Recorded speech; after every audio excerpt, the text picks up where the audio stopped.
Tonight, Venezuela on the brink. The chaos in Caracas growing worse by the minute as a 24-hour nationwide strike against President Nicolas Maduro and his administration's plan to rewrite the Constitution without an official vote from the people is underway. So can they stop the socialist government from completely crippling the country and creating even more disparity? Right now, here to discuss, Inter-American Solutions founder and CEO and Venezuelan American Leadership Council President Martin Rodil and Washington Examiner editorial director Hugo Gurdon. Good to see you both. Martin, I'll start with you. This is turning into a real mess, and Maduro doesn't have the charisma of Hugo Chavez to keep people at bay, and he certainly doesn't have a financial plan, and it's all catching up to him. When does he step down? Well, it's exactly the description that you did. It's a very terrible situation where the country and the government who is controlling right now the situation is collapsing because the financials of the government are basically empty. The international reserve, the money on the central bank is low $10 billion today, which is really low for the government. Some people think already, some analysts, that the country is go into default by October this year, unable to pay the debts that have the bonds.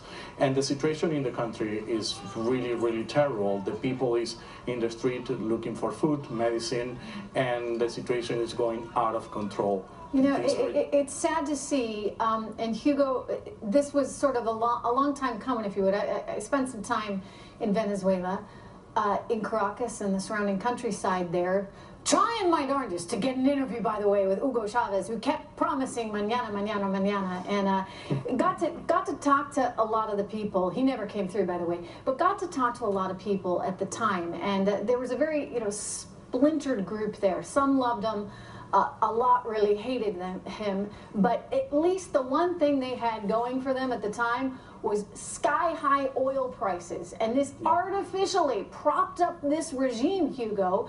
Those artificially, or rather, that artificial propping up is no longer there. Oil prices, very different situation. So you're stuck with the reality of what socialism is for this country.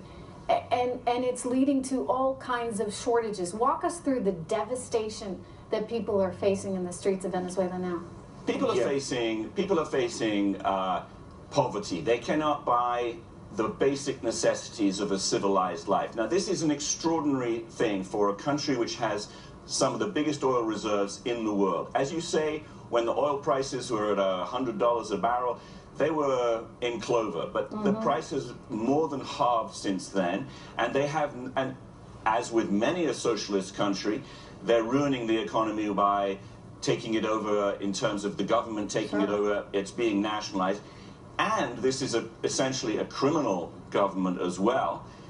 So it's a shame to see, right? Because they hold more in terms of oil reserves even than Saudi Arabia. I spent some time in the Orinoco region where they have these amazing oil reserves, but it's thick, heavy tar that needs the technology of foreign companies that can go in there and help them to refine all this stuff.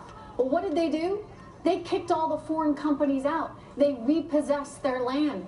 And they're left with nothing because they don't have the technology to refine the oil that's in the ground. I mean, this is just another example of this government going in, taking over businesses, and the people, Hugo, being left with nothing. That's right. It's a socialist government and a criminal government in some ways. And the extraordinary thing about, of course, left-wing demagogic rhetoric is that it talks about being on the side of the people, but in fact it enriches the people